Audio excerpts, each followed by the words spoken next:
Unit orthogonal vectors. Unit orthogonal vectors क्या होता है बच्चों कि 3 कोऑर्डिनेट एक्सिस होती हैं, एक एक्स एक्सिस, एक वाई एक्सिस और एक जेड एक्सिस। तो ये है हमारा एक्स एक्सिस, ये है वाई एक्सिस और इट इज जेड एक्सिस। तो एक्स एक्सिस की डायरेक्शन में हमने यूनिट वेक्टर लिया है आई। एक्स एक्सिस की डायरेक्शन में यूनिट वेक्टर हमने क्या लिया है आई, और वाई एक्सिस की डायरेक्शन में यूनिट वेक्टर लिया है हमने जे, और जेड एक्सिस की डायरेक्शन में यूनिट वेक्टर लिया है के। ये एक ऐसा सिस्टम है जिससे हम किसी वेक्टर को रिप्रेजेंट करना सीखेंगे। इसके बारे में हम आगे डिस्कशन करेंगे। यहां पर हम केवल बता रहे हैं कि यूनिट ऑर्थोगोनल वेक्टर्स क्या होते हैं। तो एक्स एक्सिस की डायरेक्शन में यूनिट वेक्टर क्या होता है आई। आई क्या है unit normal vector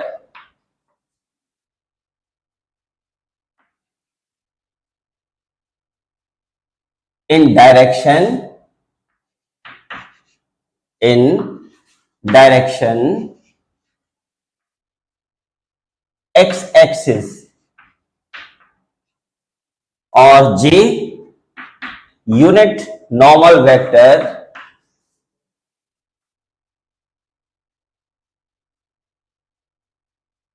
in direction y axis और k it is unit normal vector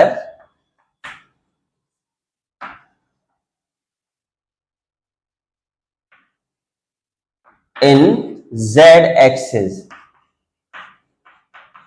इनका मॉड्यूलस क्या होता है, मॉड्यूलस होता है इनका 1, यानी मैग्नीट्यूड 1 होता है इनका।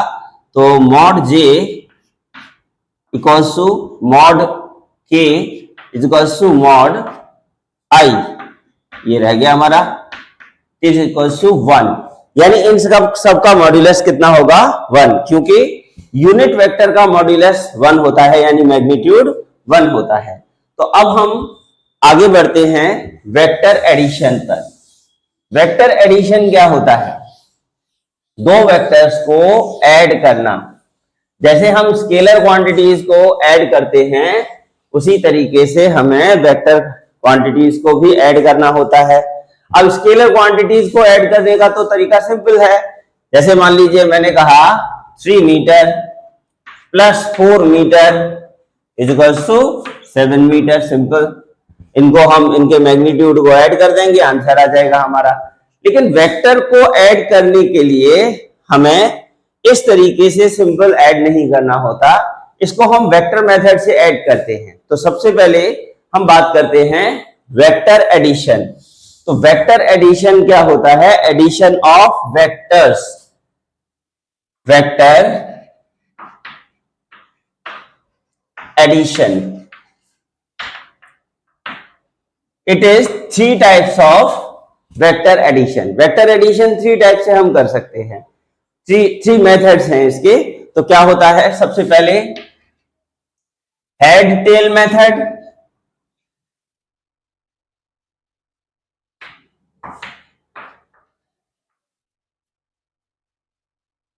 Number second parallelogram method,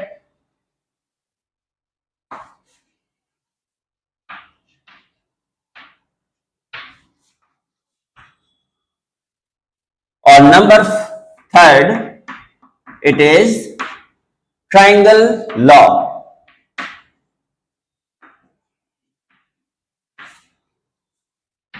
of vector addition.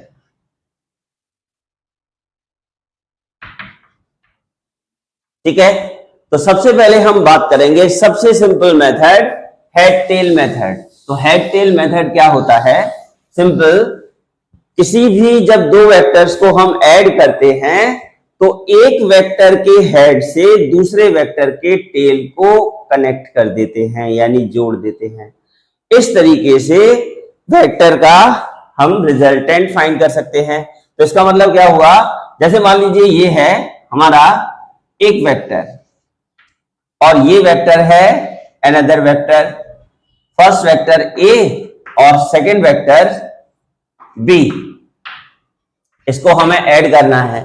तो हम क्या करेंगे, पहले वेक्टर के हेड से दूसरे वेक्टर के टेल को ऐड कर देंगे और लास्ट में जब हमें रिजल्टेंट वेक्टर फाइंड करना है तो हम इनिशियल पॉइंट से फाइनल पॉइंट को कनेक्ट कर देंगे, वो हमारा रिजल्टेंट वेक्टर होगा। तो इस मेथड में क्या होता है, connection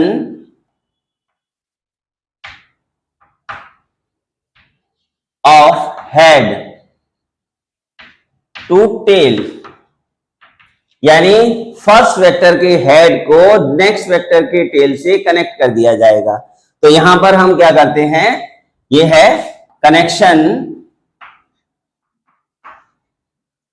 of first head of first vector, head of first vector to the tail of next vector. Okay, तो देखिए ये फर्स्ट वेक्टर है हमारा और ये सेकेंड वेक्टर है। तो हमने पहले वेक्टर ए रिप्रेजेंट किया विद डायरेक्शन, ये इसकी डायरेक्शन है, किसी वेक्टर की डायरेक्शन उसका एरो रिप्रेजेंट करता है। और ये वेक्टर का टेल है जो हॉरिजॉन्टल से या पहले वाले वेक्टर से कितना एंगल बना रहा है, थीटा एंगल बना रहा है। तो हम क्या करेंगे, इस वेक्टर को सेम टू सेम इसी डायरेक्शन के साथ इसमें ऐड कर देंगे। तो यहां से हमने इसको थीटा एंगल बनाते हुए इसको रिप्रेजेंट कर दिया, ये है B vector. Now we connect initial point to the final point, और ये हमने इसका कनेक्शन कर दिया इनिशियल पॉइंट का फाइनल पॉइंट से। तो इस तरीके से ये हमारा होगा रिजल्टेंट वेक्टर। ये वेक्टर ए है और ये वेक्टर बी है, तो रिजल्टेंट वेक्टर होगा R vector is equals to vector A plus vector B. ठीक है, तो अब हम बात करते हैं यहां पर आर की वैल्यू क्या होगी। अब जैसे मैंने कहा ए वेक्टर यानी ए का मैग्नीट्यूड कितना है 3 और बी का मैग्नीट्यूड है मान लीजिए 4। तो vector A plus vector B यानी आर वेक्टर की वैल्यू क्या होगी 3 प्लस 4, यही दिमाग में आ रहा होगा। It is not equals to 7, ये डिपेंड करेगा किस पर, थीटा पर। तो इसका मतलब यहां पर आर की वैल्यू होगी ए प्लस बी वेक्टर यानी आर वेक्टर हो गया हमारा, लेकिन इसके मैग्नीट्यूड की वैल्यू जो हम लिखेंगे, कहां लिखें, तो हम यहां पर लिखते हैं R vector, R square is equal to formula होता है A square plus B square plus 2ab cos theta. यानी कि ये थीटा पर डिपेंड करता है, किस पर डिपेंड करता है, थीटा पर। कैसे समझें इसको, ये हमने वेक्टर एडिशन अभी सीखा है और भी अभी इस पर बेस क्वेश्चन करेंगे। तो हम यहां पर पहले इसके रिजल्टेंट की बात करते हैं कि रिजल्टेंट कैसे फाइंड आउट किया जाएगा, इसे रहने देते हैं। तो अब हम बात कर रहे हैं यहां पर r is equals to under root A square plus B square plus 2ab cos theta. अब मान लीजिए थीटा की वैल्यू क्या है 60 डिग्री, ये 60 डिग्री एंगल है। ये यहां पर पहले वाले वेक्टर से बी वेक्टर कितना एंगल बना रहा है 60 डिग्री। तो हम वैल्यू पुट करते हैं, r इज इक्वल्स टू होगा square root of 3 square plus 4 square plus 2 into 3 into 4 into cos 60। Cos 60 की वैल्यू अच्छी तरीके से जानते हो, कॉस 60 1/2 होता है। तो ये हो जाएगा square root of 9 plus 16 plus 2 3 जा 6 और 2 3 जा 6 4 जा 24 और इसकी वैल्यू 1/2। तो 24 इज मल्टीप्लाइड बाई 1/2, ये कैंसिल हो जाएगा 12 टाइम्स 16 और ये 25, 25 और 12, 25 और 12 37, approximately 6 point something value approximately होगी 6.08। इसका हम अंडर रूट निकाल सकते हैं, अंडर रूट 37, 6 6 जा 36, 1 रह गया और यहां पर हमने ये 6 और 6 12 लिख लिया, पॉइंट लगाया, 2 जीरोस बढ़ गई। अभी अगर हम एक नंबर और बढ़ाएंगे तब भी नहीं डिवाइड जाएगा, तो एक जीरो और बढ़ानी पड़ेगी, यहाँ पर डबल जीरो बढ़ेगी। अब हम यहाँ पर मल्टीप्लाई करते हैं, 12 8 96, अप्रोक्सीमेटली 8 टाइम्स चला जाएगा, तो ये हो गया हमारा 6.08। अब हम यहाँ देखते हैं कि जो हमारी वैल्यू है, वो वैल्यू क्या है, r इज इक्वल टू कितना है, 6.08। a का वैल्यू है 3, b का वैल्यू क्या है 4, 3 + 4 होना चाहिए 7, लेकिन रिजल्टेंट कितना आया 6.08। इसका मतलब ये हुआ कि इस वाले वेक्टर का मैग्नीट्यूड है ये, यानी यहां से यहां तक गया, यहां से यहां तक गया, लेकिन फाइनली वो यहां पर पहुंचा है। तो इसका मतलब ये जो लेंथ है, ये वाली लेंथ क्या है, इसका मैग्नीट्यूड है, ये रिजल्टेंट वेक्टर है। जैसे मैं एक एग्जांपल देता हूं, तुम अपने किसी फ्रेंड के यहां जाते हो, पहले 3 किलोमीटर गए, उसके बाद फिर तुम 60 डिग्री एंगल पर मूव कर गई एक रोड, और उस पर 4 किलोमीटर आगे गए।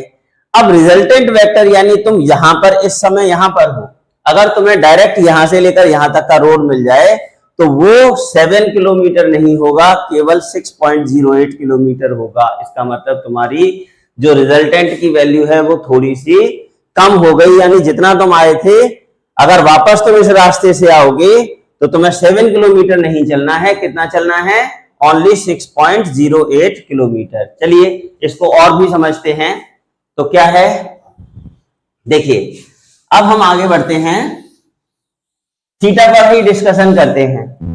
बहुत इंपॉर्टेंट टॉपिक है, और यहां पर हमको वेक्टर्स को ऐड करना, एक तरीके से हमें यहां पर यह दिखाना होता है कि वो उसका रिजल्टेंट किस पर डिपेंड करता है, डायरेक्शन पर डिपेंड करता है। डायरेक्ट हम इसे ऐड नहीं कर रहे हैं। अब देखिए, जैसे मान लीजिए अगर तुम्हारा एक फ्रेंड है यहां पर 3 किलोमीटर की डिस्टेंस पर, तो तुम यहां पर ईस्ट डायरेक्शन में गए, और अब यहीं से आगे तुम्हारा एक और फ्रेंड है ईस्ट डायरेक्शन में ही 4 किलोमीटर की डिस्टेंस पर। इसे हमने ले लिया वेक्टर ए, और ये हमने ले लिया वेक्टर बी। तो अब तुम्हारी डिस्टेंस इनिशियल पॉइंट यानी तुम्हारे घर से कितनी होगी, 3 + 4 यानी 7 किलोमीटर। अब तुम बोलोगे कि यहां पर हमने फॉर्मूला तो लगाई नहीं, डायरेक्ट ये ऐड कर दिया। अब यहां पर थीटा की वैल्यू क्या है, 0, क्योंकि जिस डायरेक्शन में तुम पहले गए थे उसी डायरेक्शन में फिर से आगे गए।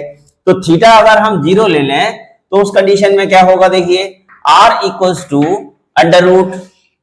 √3² a² + b² यानी 4² b की वैल्यू, प्लस यहां पर आएगा हमारा 2 × 3 × 4 × cos 0। cos 0 की वैल्यू 1, ठीक है, cos 0 = 1। तो इसका मतलब ये हो जाएगा r = √ के अंदर 3² 9 + 16 यानी 25 डायरेक्ट लिख देते हैं, प्लस 3 × 2 = 6 4 × 24 24 × cos 0 की वैल्यू 1, 24 × 1 यानी 24 + 25 यानी √ के अंदर हो जाएगा 49 यानी 7 किलोमीटर। देखिए आंसर आ गया हमारा फॉर्मूले से वही। इसका मतलब तुम यहां से यहां तक जब एक ही डायरेक्शन में जाते हो तो सिंपल एडिशन हो जाएगा, यानी अगर थीटा 0 हो तो r mod की वैल्यू कितनी होती है, mod a plus mod b, यानी magnitude of a plus magnitude of b। Simple कह सकते हैं, सिंपल एडिशन कर सकते हैं। अब देखिए फिर से आगे एक और हम थीटा लेते हैं और फिर उसके बाद में बात करते हैं। थीटा अगर हम यहां पर ले लें 90 डिग्री, ठीक है, तो देखिए कैसे, ये है, मान लीजिए तुम यहां पर हो और तुम्हारा फ्रेंड ईस्ट डायरेक्शन में 3 किलोमीटर की डिस्टेंस पर है, ये हमने ले लिया वेक्टर ए, और यहां पर यहां से नॉर्थ डायरेक्शन में तुम्हारा एक और फ्रेंड है जो 4 किलोमीटर की डिस्टेंस पर है। तो इसका मतलब अब तुम कहां गए, अपने दूसरे फ्रेंड के यहां, कहां पर है, नॉर्थ डायरेक्शन में, कितनी डिस्टेंस पर, 4 किलोमीटर पर, यानी ये 4 किलोमीटर है। इसे हमने वेक्टर ए लिया है, इसे वेक्टर बी ले लेते हैं। थीटा कितना है यहां पर, 90 डिग्री। थीटा हमेशा आउटवर्ड डायरेक्शन में लिया जाता है, तो इसका मतलब थीटा की वैल्यू हो जाएगी 90 डिग्री, तो ये 90 डिग्री। आर इक्वल्स टू होगा अंडर रूट के अंदर ए स्क्वायर प्लस बी स्क्वायर यानी 3 square plus 4 square plus 2 into 3 into 4 cos 90, और कॉस 90 की वैल्यू क्या होती है 0, कॉस 90 0, इसका मतलब ये हो जाएगा under root 3 square 9 plus 4 square 16 और ये 25 प्लस ये 24 हुआ था, 24 इंटू कॉस 90 की वैल्यू 0, तो ये पूरा 0 हो जाएगा यानी 25 रह जाएगा, 25 का अंडर रूट 5, इसका मतलब ये कितना हुआ 5 किलोमीटर। यानी अब तुम यहां से अपने फ्रेंड की जो लास्ट फाइनल पॉइंट जहां पर है तुम्हारा, वहां पर जो तुम्हारी डिस्टेंस है ये कितनी है 5 किलोमीटर। पाइथागोरस थ्योरम तो तुम जानते ही हो, अगर थीटा एंगल 90 होता है तो 3 स्क्वायर प्लस 4 स्क्वायर यानी ये कितना आ जाएगा अंडर रूट के अंदर 25 की वैल्यू 5, यानी पाइथागोरस थ्योरम लग रही है यहां पर। इसका मतलब ये हुआ कि थीटा अगर हमारा 90 है तो आर मॉड्यूलस की वैल्यू होती है ओनली ए स्क्वायर प्लस बी स्क्वायर, ये निकाल सकते हैं हम, ठीक है। अब हम यहां पर बात करते हैं थीटा की वैल्यू अगर 180 डिग्री हो जाए तो क्या होगा, थीटा 180 डिग्री हो जाए, जैसे मान लीजिए तुम यहां पर हो और यहां से ईस्ट डायरेक्शन में तुम्हारा एक फ्रेंड है 3 किलोमीटर की डिस्टेंस पर, और जब तुम यहां पर हो, ये मान के चलो यहां पर तुम्हारा एक फ्रेंड है और इससे तुम्हें कोई सामान लेकर यहां दूसरा एक फ्रेंड है उसको देना है, और वो इस जगह से वेस्ट डायरेक्शन में है 4 किलोमीटर की डिस्टेंस पर, तो इसका मतलब यहां से सामान लिया और तुम वापस लौटने लगे। एक ही पर नहीं बना रहा मैं वेक्टर, इसलिए थोड़ा अलग बनाते हुए बना रहा हूं।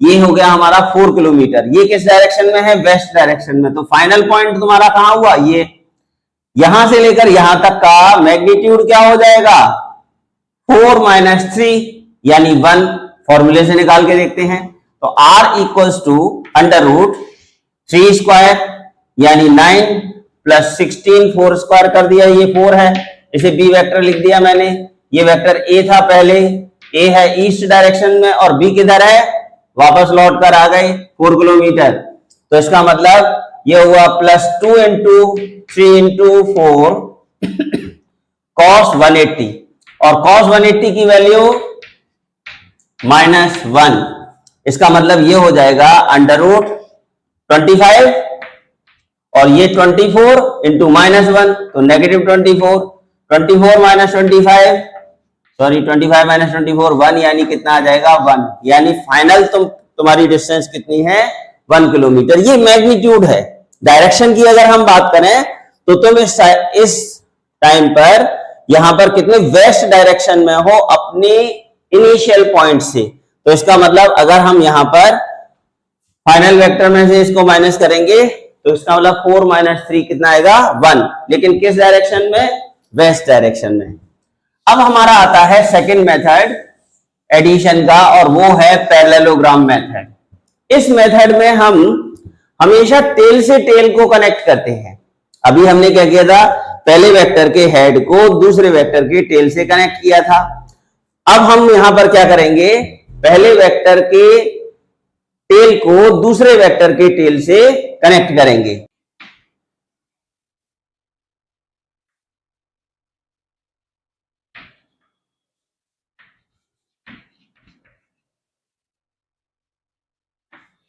ये हमने बना लिया पहला वेक्टर, वेक्टर ए, और ये हमने बना लिया दूसरा वेक्टर, वेक्टर बी।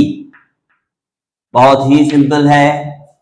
अब हम क्या करेंगे, यहां पर एक इमेजिनरी पैरेललोग्राम कंस्ट्रक्ट करेंगे। इस वेक्टर, ये वेक्टर है, इस वेक्टर के पैरेलल एक लाइन ड्रॉ करेंगे ये, और इस वेक्टर के पैरेलल एक अनदर लाइन ड्रॉ की हमने, यानी हमने पैरेललोग्राम कंस्ट्रक्ट कर लिया। समझ में आ गया। अब ये जो है फाइनल जहां पर ये लाइंस इंटरसेक्ट करती हैं, इनिशियल पॉइंट यानी जहां पर हमने दोनों टेल्स को ज्वाइन किया था उससे इसको ज्वाइन कर देंगे, तो ये वेक्टर होगा हमारा आर वेक्टर यानी रिजल्टेंट वेक्टर। आर वेक्टर की वैल्यू होगी हमारी vector A plus vector B.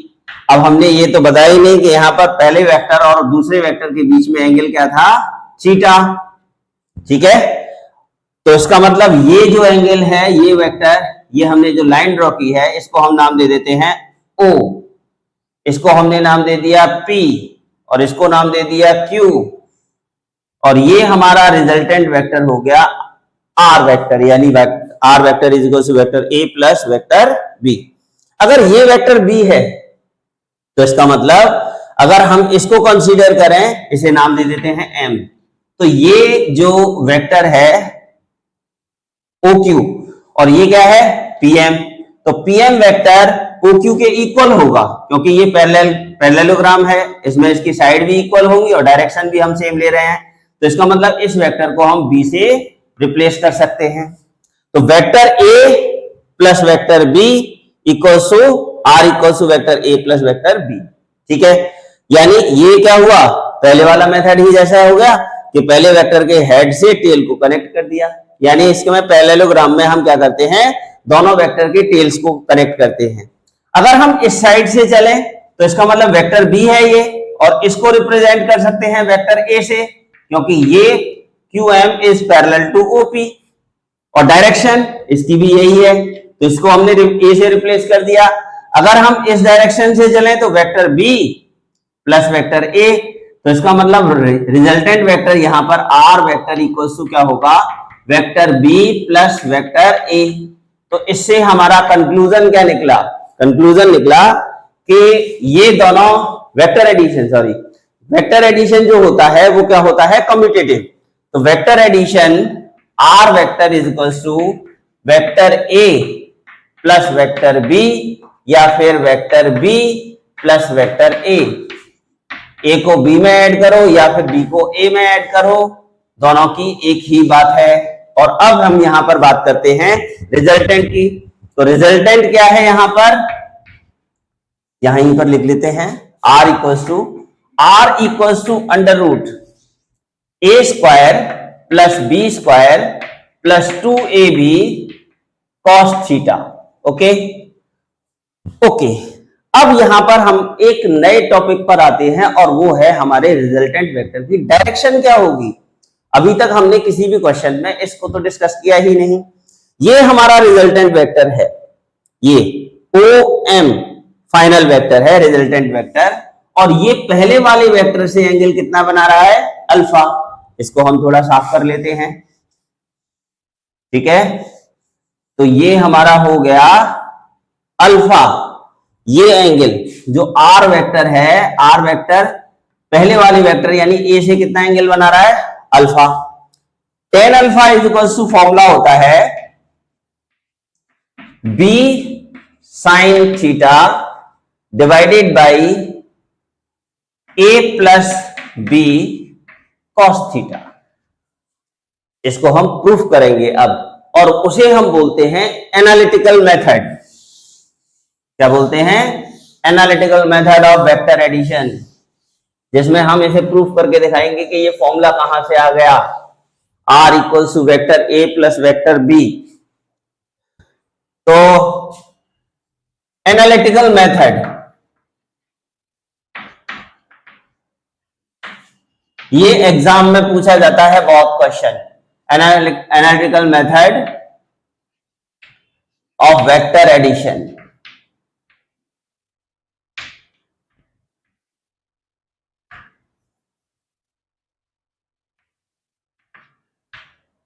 ठीक है, ओके, तो यहां पर हम यहां बात करते हैं किसकी, ये है हमारा वेक्टर A, थोड़ा बड़ा ले लिया कोई बात नहीं है, ये वेक्टर A है, और ये हमने ले लिया vector B।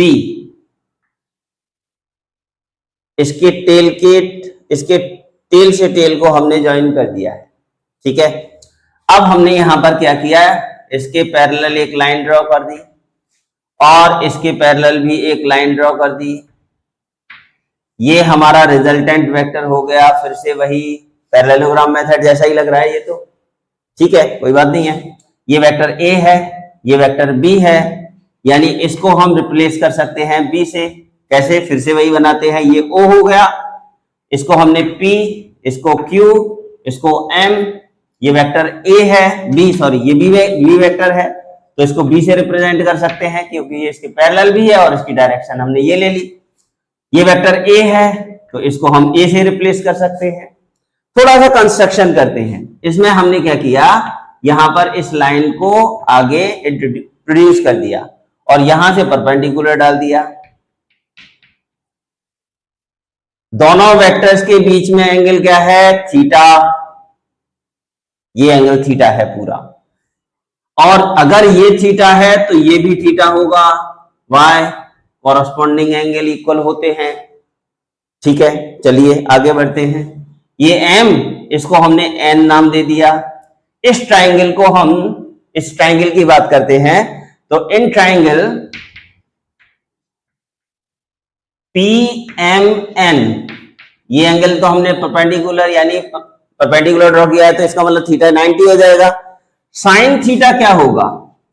Sine theta, sine theta होता है परपेंडिकुलर अपॉन हाइपोटेन्यूज, तो ये हो जाएगा हमारा परपेंडिकुलर हो गया एम एन और हाइपोटेन्यूज हो गया हमारा पी एम, तो इसका मतलब ये हो गया M N is divided by, ये कौन है? पीएम। पीएम प्राइम मिनिस्टर नहीं, प्राइम मिनिस्टर नहीं है ये। पीएम क्या है? बी वेक्टर है भाई, ये है हमारा बी वेक्टर। समझ में आया? ओके, अब हम बात करते हैं कॉस थीटा की। Cos theta is equals to base upon hypotenuse, ये तो फिर से आ गया, बेस कितना है? पीएन, हाइपोटेन्यूज कितना हुआ? पीएम, प्राइम मिनिस्टर नहीं है ये, बी वेक्टर है। इसका मतलब क्या होगा? cos theta is equals to आ गया, यहीं पर लिख लेते हैं, cos theta is equals to हो गया हमारा pm की वैल्यू pn, pn ही लिखते हैं, और यहां पर ये वेक्टर b हो गया। ठीक है, तो हमें केवल मैग्नीट्यूड से मतलब है तो वेक्टर्स को हटा देते हैं, यहां पर वेक्टर नहीं लगा रहे, हमें केवल मैग्नीट्यूड चाहिए। किसका? ये जो pm है और pn है इनके, तो pm की वैल्यू कितनी हो जाएगी? सबसे पहले mn, mn यहां से निकाला, ये b से मल्टीप्लाई हो जाएगा तो b साइन थीटा। ओके, अब यहां पर pn, pn की वैल्यू क्या हो जाएगी? b cos theta. ओके, आगे बढ़ते हैं। अब हम पहले कुछ वैल्यूज को फाइंड कर लेते हैं। In triangle OMN, in triangle OMN क्या है भाई? OMN में ये है यहां से लेकर यहां तक की डिस्टेंस, यानी ON, ON की वैल्यू क्या हो जाएगी? OP plus PN, same direction में है तो डायरेक्टेड एडिशन भी कर सकते हैं हम। तो OP की वैल्यू हो गई मैग्नीट्यूड ऑफ A, PN की वैल्यू क्या हो गई? B cos थीटा, PN की वैल्यू ही है ना, yes, B cos theta. Okay, अब हमने कहा दूसरा जरूरत है MN, MN तो हम पहले ही लिख चुके हैं, ये रहा। ओके, इन ट्राइंगल OMN, यहां से इसको हटा देते हैं, ये तो हमने पहले से ही निकाल लिया है, ये पूरे साइड की वैल्यू है। यहां पर लिखते हैं इन ट्राइंगल OMN, ये हो गया हाइपोटेन्यूज और ये हो गया बेस और ये हो गया परपेंडिकुलर। पाइथागोरस थ्योरम लगाते हैं, तो पाइथागोरस थ्योरम क्या है? यहां पर OM square equals to ON square plus MN square. ठीक है ना, यही तो होगा, base square plus perpendicular square यानी हाइपोटेन्यूज का स्क्वायर। तो OM को हमने कहा R, ये क्या है? रिजल्टेंट वेक्टर है, लेकिन हमें मैग्नीट्यूड, ये तो रिजल्टेंट वेक्टर है, हमें यहां पर मैग्नीट्यूड चाहिए, तो R इक्वल्स टू होगा अंडर रूट नहीं, ON कितना है? ON ये रहा A plus B cos theta whole square plus MN ये रहा B sin थीटा, तो B sin theta whole square.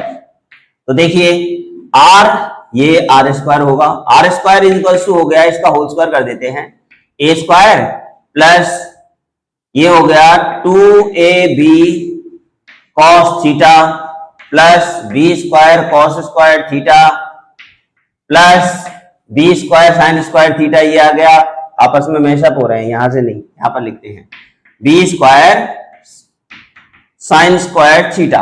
Okay, कितना हो जाएगा ये ए स्क्वायर प्लस ये मैंने देखो यहां पर इसमें से बी स्क्वायर कॉमन ले लिया, बी स्क्वायर अगर हम कॉमन ले लेंगे अंदर क्या बचेगा, sine square theta plus cos square theta, और sine square theta plus cos square theta की वैल्यू क्या होती है 1। लिखें इसको, तो हमने लिख देते हैं यहां पर B square sine square theta plus cos square theta, और ये हो गया प्लस 2ab कॉस थीटा, इसकी वैल्यू क्या होती है 1, 1 को बी स्क्वायर से मल्टीप्लाई करोगे तो 1 यही आएगा बी स्क्वायर, तो R square is equal to हो गया हमारा formula A square plus B square plus 2ab cos theta, ये हमने यहां पर प्रूफ कर दिया। ठीक है, कंडीशंस ये आ गई हमारी। अब हम बात कर लेते हैं एंगल की, ये क्या है एंगल, रिजल्टेंट कितना एंगल बना रहा है पहले वाले वेक्टर से, हमेशा हम पहले वाले वेक्टर से काउंट करते हैं, अगर दूसरे वेक्टर से काउंट करेंगे तो उसके लिए अलग मेथड अप्लाई करेंगे, मेथड तो यही होगा लेकिन उसे हम निकाल सकते हैं। ये क्या है यहाँ पर R square is equal to कितना, ये sorry tan theta not tan alpha equal to, इस ट्राइंगल में देखिए ये एंगल अल्फा है, ओ एम एन ट्राइंगल में टेन अल्फा की वैल्यू क्या होगी, परपेंडिकुलर अपॉन बेस, तो परपेंडिकुलर हो गया अपॉन एम एन और बेस कितना हो गया ओ एन, तो वैल्यू रखते हैं tan alpha is equal to M N की value who is M N, this is M N, B sine theta, it is B sine theta upon O N कहां है, O N ये रहा A plus B cos theta, A plus B cos theta,